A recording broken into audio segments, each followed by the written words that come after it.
Page 258. In this page and the next, we get some lessons on harmonization, some practice.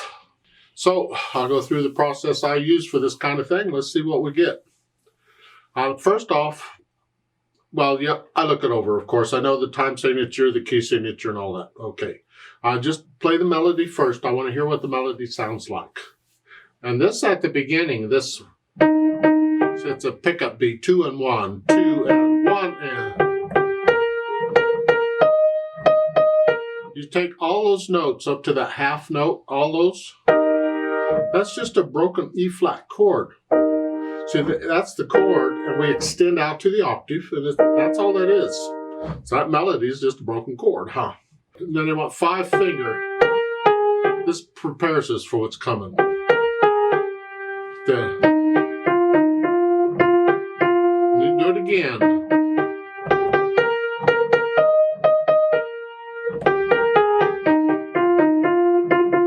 If you don't like being up in here, then you need to stay out here. You adjust the fingering accordingly, like in the after the half note in the first line, the E flat chord, rather than 1-5. You could always stay there and cross over if you don't mind doing. If you're doing the arpeggios, you have to do that anyway. Here.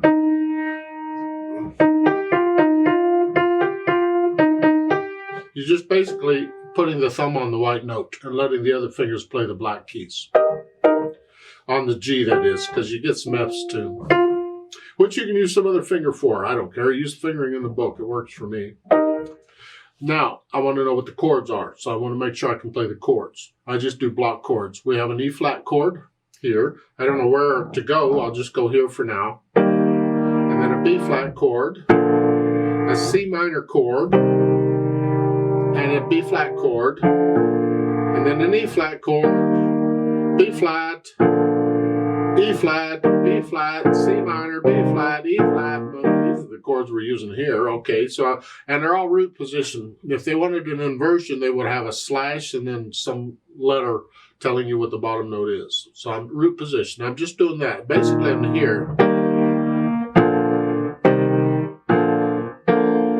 So now I want to hear the chords with the melody.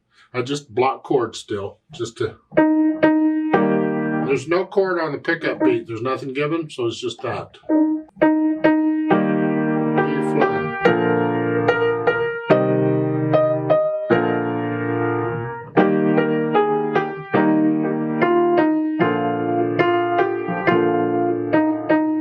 I go through it. I want to hear the harmony with the melody. Just make sure everything sounds okay. Yeah. If it didn't sound okay, then I have to try and figure out, am I doing something wrong, or is it just a bad chord? I need to change the chord or whatever.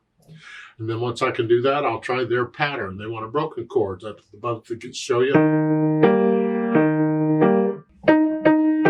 Now, how you finger these chords is up to you. Just finger them. I like to try and finger them so I can connect everything as best I can, but it's up to you. I do a 3 out here, so it's here.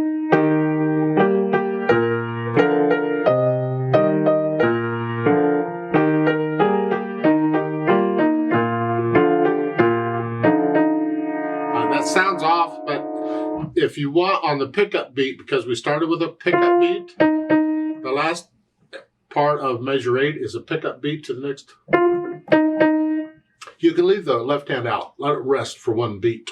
So starting after the half note there in the first line, middle of the line, it's.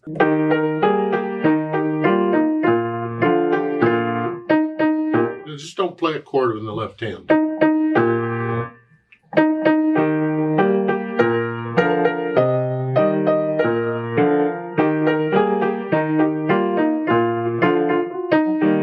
at the end, I just a block chord. Something like that, yeah. You could do other patterns with the left hand. It's a 2-4.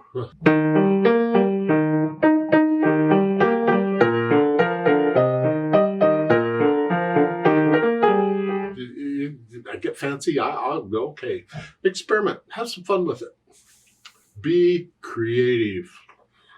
Now there's a note underneath the second line to transpose it to D major. We're in E flat major. We're going to go down to D major. D major is two sharps, F sharp and C sharp. So we're going to just play the notes in D major. For the melody, all the notes in the music just go down one note. So instead of an E, it's a D.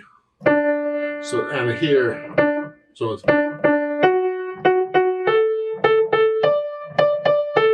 You may have to adjust the fingering now for the black notes, so it may not be quite the same as what you have here. So again,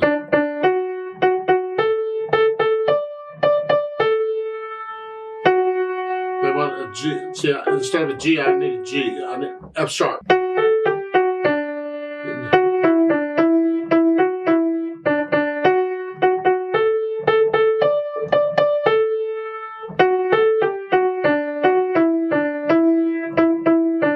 So we'll just take it all down one note. And the same thing with the chords. Chords are a little trickier. Again, this would be easier again if they would give you the Roman numerals underneath rather than this, but maybe you can write in the Roman numerals if you need to. The E flat here, we're coming down to just come down one note, it's a D. And then the B flat, instead of a B flat being A. Remember, we've got to stay in the key of D major. That's F sharps and C sharps, so it's an A. And then C minor, here that would be a B minor. And the E flat, we already know that one. And the B flat is an A. And you just figure out what these chords are going down one note and put them together slowly. I mean, I'm not really good at that, so I usually don't do too much of that. I'm better if they'd give me the Roman numerals because I can transpose those more easily in my head than thinking an E flat down one note is a D, and a B flat, oh, that's an A. And but you can have fun with it, sure.